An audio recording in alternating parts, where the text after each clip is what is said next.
What's up, everybody? Welcome back to another episode of Simple Songwriting. I took a little bit of a break there for a bit, but we are back.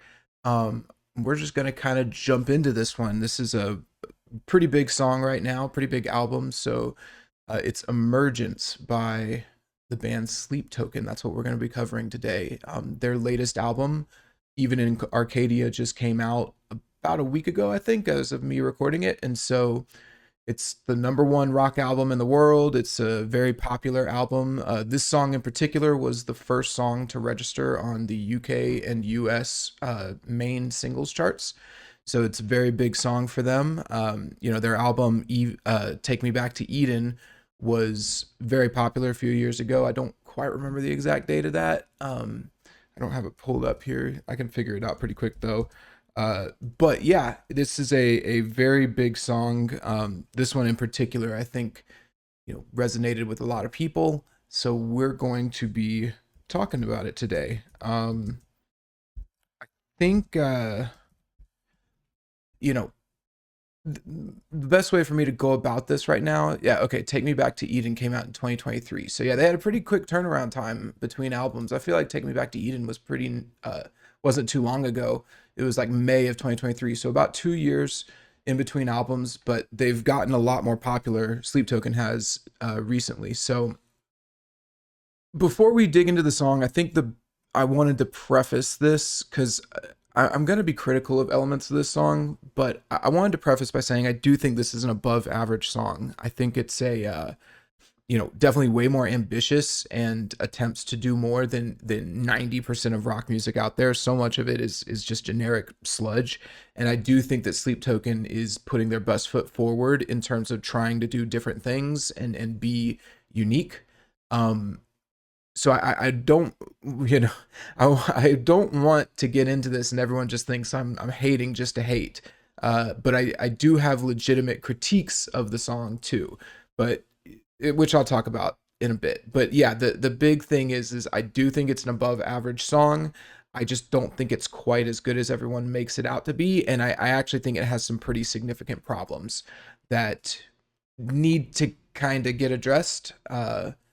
And so yeah, we'll address all of that later on in the episode, but again, just want to preface this is actually a better song than most other songs, and I like that we have a band like Sleep Token that is getting some mainstream popularity but is also trying to do progressive, unique things like writing 6 and 7 8 minute long songs, and they're doing that while still getting like increased popularity and building a strong fan base. So I'm not just a total hater. I'm not just hating for the sake of it. I can appreciate, and even this song, even the things, while there are things that I don't like, if we're just talking specifically about like the nature of this song, there are a lot of really good things here. I think the verses are the standout moment that everyone talks about because they're very unique.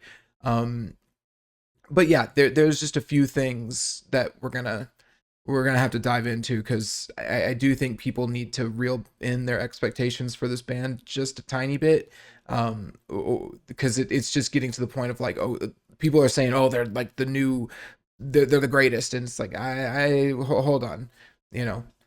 So we'll get into that, but just wanted to start that off. The main theme for this episode is kind of associated with what I was just saying, which is the illusion of depth. We'll get into that a little bit later. But yeah, the big thing with this song is that or with Sleep Token as a band especially, but with this song being a good example, there's this sense that these songs are deeper and more meaningful and have more thematic depth than they actually do. And I think that they do a good, like Sleep Token, they do a good job of making it seem like there is more to all of this than there actually is. And that would probably be one of my biggest critiques of the band. But we will talk about that, when we get through, as we go through the song. So without further ado, um, let's just get started because I think there's going to be a lot to talk about once we get into it. I'm going to play the song. As you know, we do play sections of the song here. So you guys can stay along, but I'll pause like every 5 seconds or so. So here we go.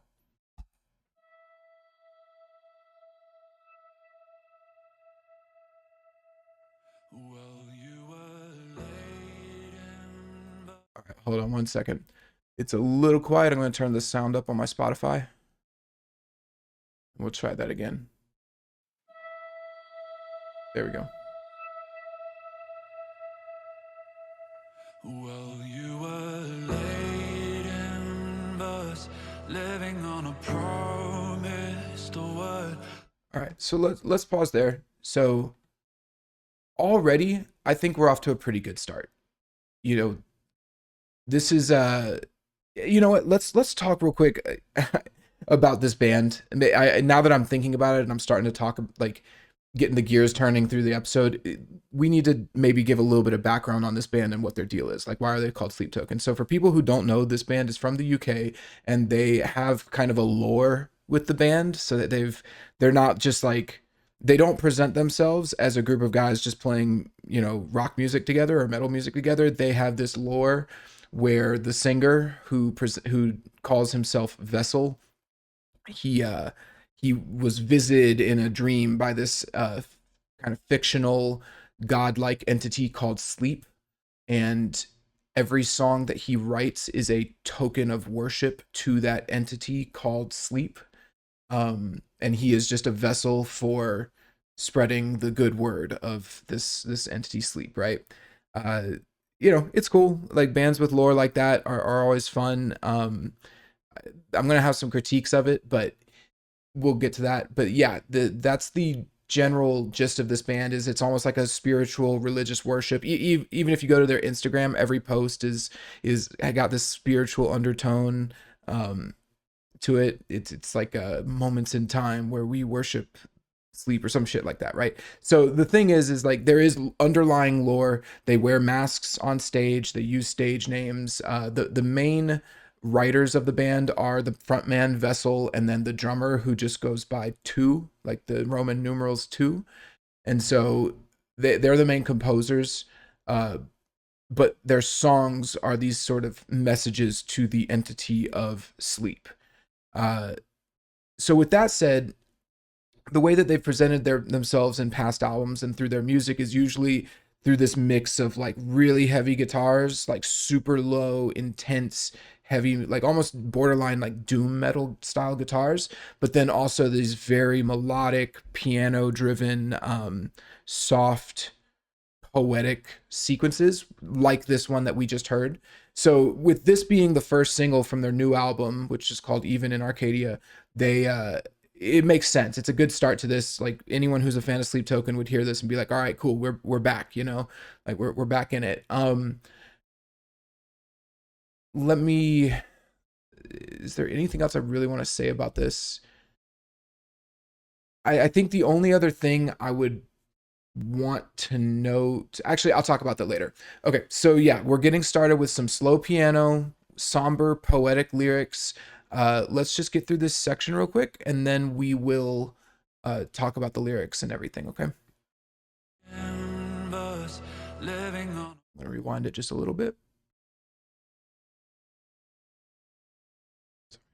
There we go. Well, you were late in verse, living on a promised word.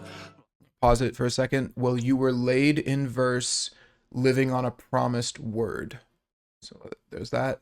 I am the rose you relinquished again. You and I are down head first in another world I had. But I have a feeling we're close to the end. So I'm gonna pause there. So let's talk about these lyrics. I actually think that these are pretty strong lyrics, very poetic. It's definitely sounds like something that Vessel, the singer, is saying to the entity of Sleep, like he's speaking to that entity. Let's go through them real quick. Well, you were laid in verse, living on a promised word. Well, I am the rose you relinquished again. You and I are down head first in another world I heard. Oh, I have a feeling we're close to the end. Sleep is referred to as him. So the idea behind this, I've got Genius pulled up so we could actually analyze some of the lyrics. Sleep is a he, apparently. Sleep is referred to as him. Vessel states this in an interview. Sleep, being Vessel's love interest, is entirely made up. Oh, well, maybe that's it. So it's not really a love interest. It's like a god. Um, so you were late in verse is is like a reference to the actual songs that Vessel writes for him. Living on a promised word is you know, maybe this could be interpreted in different ways. I think the main thing is this is a Vessel creating all of this out from a promise that he would have received from Sleep. Um, well, I am the rose you relinquished again means that like Sleep kind of let Vessel go astray. It's kind of weird talking about it like this because it does feel like I'm talking about like some type of fan fiction, but this is how the band intends it to be interpreted, at least from what I can tell. Um, so then we get into the "You and I are down head first in another world I heard." I'm gonna read directly what's off of Genius. Vessel is speaking with a version of himself, one who has been freed from Sleep's hold and one who has not. Um, yeah, "You and I are down head first in a world I heard, in another world I heard.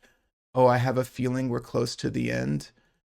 Again, this is kind of what this is implying, at least in my head, is that he's been writing these songs for Sleep, these tokens, and maybe he's thinking about maybe he's feeling a little betrayed by the entity of Sleep, and he's imagining a world where he is no longer doing this for Sleep. He's no longer creating these songs and these tokens, and so that's why he says, in another world I heard, I have a feeling we're close to the end. So right off the bat, I mean, again, this is kind of uh, I want to talk about this from like a high level perspective in terms of songwriting. I think these are the types of lyrics that people who are really into this lore between Sleep and Vessel and all of that can just totally sink their teeth into, right? Like just geek out on like, what is he talking to Sleep? Is it Sleep talking to him? What is he imagining? And I can see this even as I'm looking in Genius. There's like 3 or 4 different captions from different people reading the interpretations. Um, we'll get back to the lore because I actually have some issues with it right now later on in the song, but overall we'll come back to this because I want to get through some of the lyrics so we can actually start to talk about what this song is about, and then we can refer back to these specific lyrics. So let's go to the next section. We've got some really nice piano under this as well. I don't break down like piano chords and chord theory and stuff on this channel. Maybe one day I will, but there's plenty of other channels that'll do stuff like that. This is meant to be more for like a casual listener, so I won't get into like the details of the chords that are getting played, but it sounds very pleasant. It's it's very nice. It's all mixed very well. It's ambient. It fits with the style of the band, which is this sort of spiritual or pseudo spiritual ritualistic sound. So let's go to the next part. So then that's like the first verse. We just start off with that, and then we go into the chorus here. So he was ending that, "Oh, I have a feeling we're close to the end," and he was starting to go up there. So let's see where he goes up to. So come on, come on. So we get a nice there's a little guitar in the background or some type of plucked instrument playing like a and then he's got a this is the chorus here. He's got a high harmony going, "Come on, come on." I think it's just an octave up from his main, like, "Come on, come on." Let's keep going. From underneath. Hold on 1 second.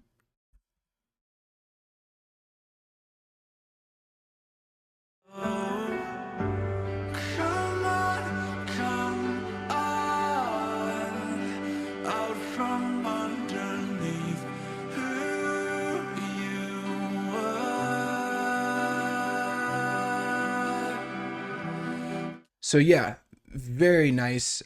He really is a great singer. That's one of my best compliments I can give him. So come on, out from underneath who you were. Um, And then we've got a repeat of that here in the second half of the chorus. come Slight on melodic now. difference. You know that it's time to emerge.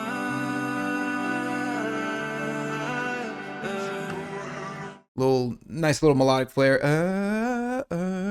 Uh, and again, pay attention to those high harmonies in there. Like listen to the different notes that are being hit on those long notes.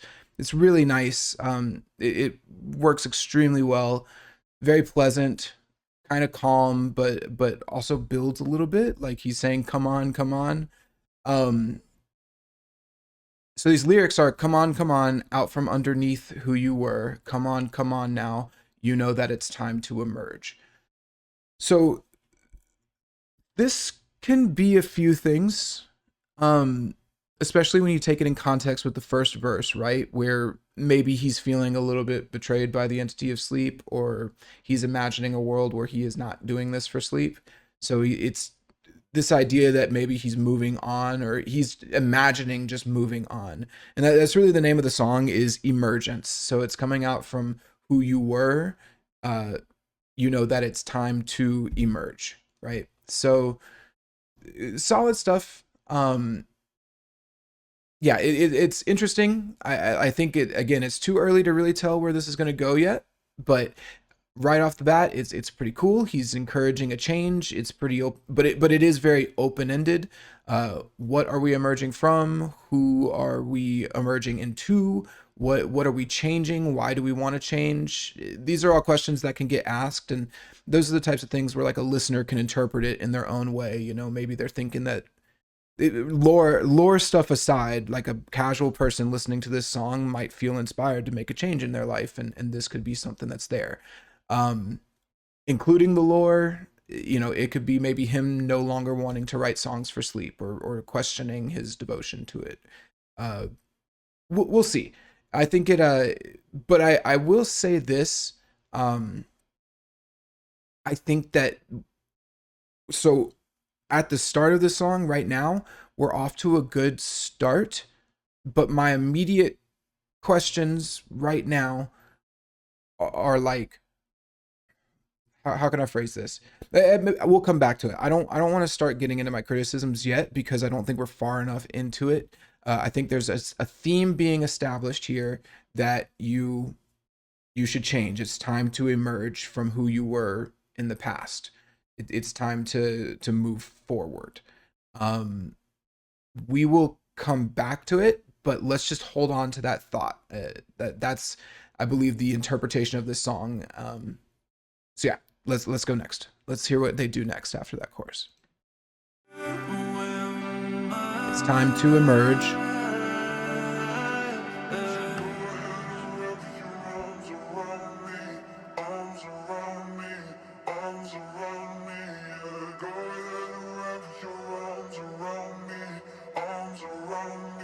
Okay, so this is kind of an interesting, yeah, this is an interesting thing here that they've done. They've taken, it sounds like a, you know, one of those things where like Kanye would do, where you take an audio sample and you tune it down a little bit and then you repeat it. It's a very like Kanye-esque thing. Um, what is the name of it? Sampling. It's like a sample, but that, yeah. Uh, Go ahead, wrap your arms around me, arms around me, arms around me. And so maybe this is like my first critique. I really, I'm not really into this idea that if you just keep repeating a line over and over and over again, it gives it more meaning. Um, I'm a little, eh. It always just kind of sounds it gives, again, coming back to my problem with the song and like the theme of this episode, is this illusion of thematic depth, right? It's like, go ahead, wrap your arms around me. So lore wise, we were just talking about emerging and becoming a new person, and now we're immediately talking about seeking comfort again. In the lore, is he talking about asking sleep to wrap his arms around him, or is he asking for new people joining the fan base to wrap their arms around him for comfort? It's just kind of a little open. Um, I know that that's something that people typically like, oh yeah, you can interpret it however you want, but it's already I'm starting to get some conflicting messages here. Are we talking about, okay, it's time to emerge, it's time to grow, it's time to change and evolve, and then immediately we are chanting almost religiously for comfort and imagery that evokes comfort.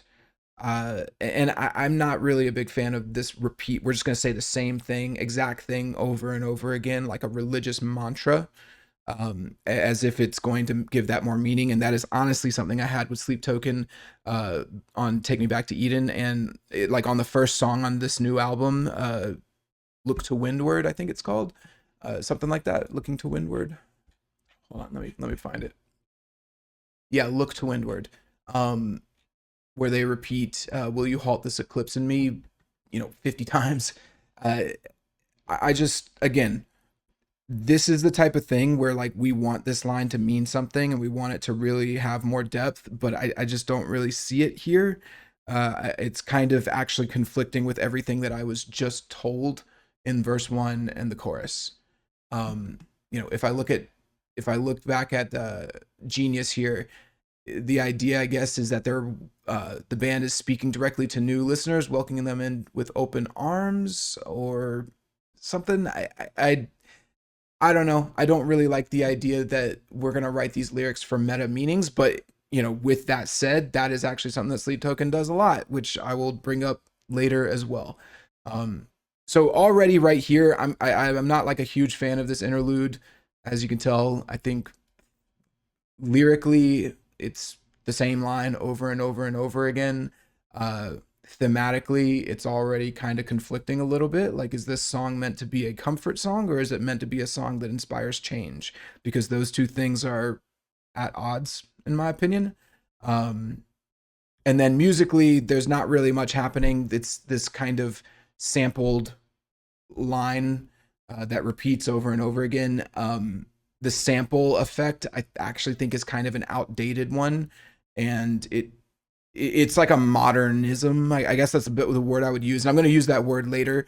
Is modernism, meaning like this is something that is used in modern, like our day to day lives. It's a sound that you really only hear on modern records, uh, and I guess the issue with that in this case is that Sleep Token has specifically presented themselves as this, pseudo spiritual religious band. The album is called Even in Arcadia. There is a specific setting that they are evoking. If you just go and look at the music videos, the artwork on Spotify that they have for each of the songs, everything is this kind of fictional pseudo Roman setting.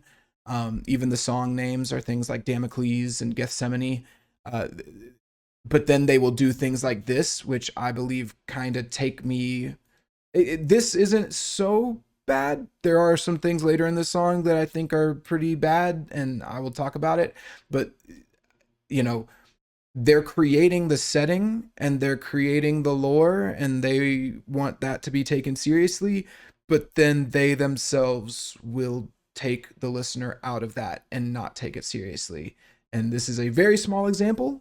I know it seems maybe I'm nitpicking, but it is an example of that, where when I heard this, I was like, oh yeah, this is definitely like, it kind of took me out of this, you know, environment, this setting, this mood that they have placed me in with the first verse and the chorus, which I actually thought were really nice and pleasant, and again fit very well with the setting that they were creating. So uh, I know I'm being kind of critical on this section in particular. I don't think it's like the worst thing ever, but it is the first sign to me where I'm like, okay, we're you know, I'm not really digging it, but or we might have some problems here. But let's keep going and let's see where they take it. Wrap your arms around me, arms around me, arms around me. Yeah. Go ahead, wrap your arms around me, arms around. So a really cool synth comes in. I actually want to compliment them on this synth sound. it doesn't sound like like EDM or something. So I was just talking about, am I being removed from the setting, or am I still immersed in the setting that they've created, this world that they've created, right? Musically, they've managed to add a synth in here, and I don't think that this synth takes me out of it. It really inspires like uh, it's a really nice build up. It's a cool build up. It doesn't sound gimmicky. It actually fits pretty well with what they've done, um, or with what they're doing here. I know that maybe that seems a little hypocritical, but it's very, go listen to like an EDM song and you'll hear what I mean. This synth sounds very natural. It sounds like someone's actually playing it on like a synthesizer, like an older synthesizer or something. And it's a really nice buildup, especially considering the section that is going to come afterwards. And maybe this is a point where I can make a point real quick. I think a lot of the music that they make is top notch. Musically, I think they're great. Funnily enough, I think my biggest criticism would be the guitar playing, and maybe that's just because I'm a guitarist myself. But I think a lot of the guitar playing is typically subpar. Um, but musically, there's a lot of really good stuff that they do, and the mix is always damn near perfect. Even this section here, which I think is just a little weak, the "go ahead, wrap your arms around me" over and over again, like it's even the mix here is fantastic. So I want to give compliments where compliments are due, and maybe I know I've bounced around just a little bit, but let me clarify what my issue with this is like I'm trying to figure out what the theme of this song is. What are we talking about? And we've presented in the first verse, like, okay, this narrator Vessel, he is having issues with what I presume to be sleep, and he's maybe imagining a world where his relationship with sleep, not like a sexual or intimate relationship, but like just his connection with sleep is coming to an end, and he just feels like something is the book is closing on something, right? And he's and then you have the chorus, which is a very nice natural extension of that, which is maybe it's time to make that change. Then maybe it's time to you know come out from underneath who you were and emerge. That's quite literally what he says. All of that to me makes perfect thematical sense. It's a cool message. There's a lot of ways it can be interpreted. I'm all cool with that. But then we get into this interlude and it's like, so go ahead, wrap your arms around me. And my immediate thought is, who is he talking to? Is he talking to sleep? Does he want sleep to embrace him? Because that would directly contradict what he said in the chorus. Does he want to embrace sleep? Is that sleep telling him to embrace sleep? In which case, this message is maybe a little eerie because sleep is telling him to do something that he doesn't want to do or that he doesn't actually want. Um, that's like it's like giving toxic relationship vibes, right? Like sleep is thinking, oh, I want, or Vessel is thinking, I want to emerge from out from underneath sleep and disconnect myself from this, and sleep is like, no, no, no, come back to me, wrap your arms around me, you still want me. It's a little weird, it's getting a little sus, but um, but lore stuff aside, what does it mean thematically? Because what is he saying with the lore aside, right? Because you can have the first verse and chorus, in the real world mean like, hey, maybe I've had these attachments to people in the past, or these attachments to people, and I'm starting to imagine what it would be like to not have those attachments, and I want to disconnect from them, and maybe it's time I emerge into a new person. And then the next line is wrap your arms around me, wrap your arms around me. Like, is I guess the closest thing that I could think, like if I steel man it, right, give it the benefit of the doubt, maybe he's telling the listener to, like Vessel is now talking specifically to the listener, telling them to come and wrap their arms around him as they emerge.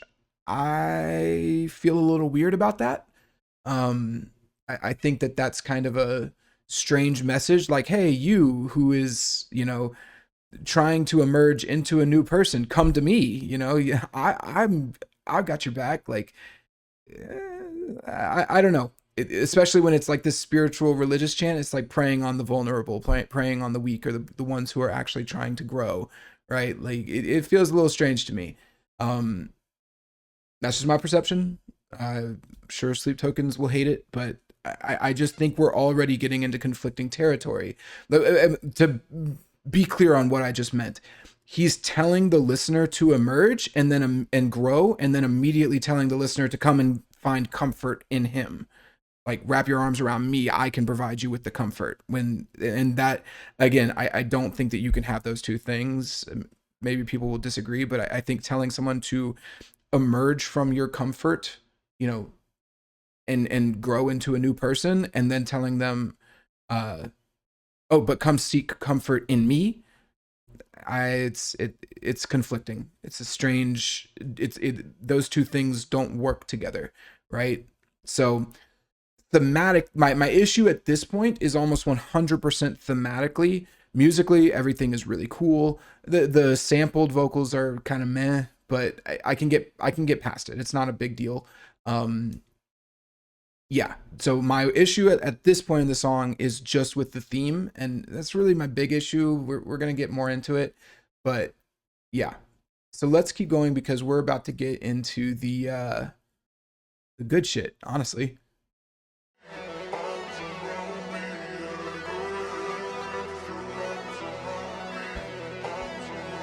Just pausing for copyright. I'm gonna get copyright strike no matter what, but that's okay. If I can avoid it, I'm gonna try. Thank you guys for understanding. All right, here we go. Are you caught by my nano red glass on my light bulb, dark light on my culture, sapphire and my white gold burst? All right, so let's pause there. So a few things going into that section.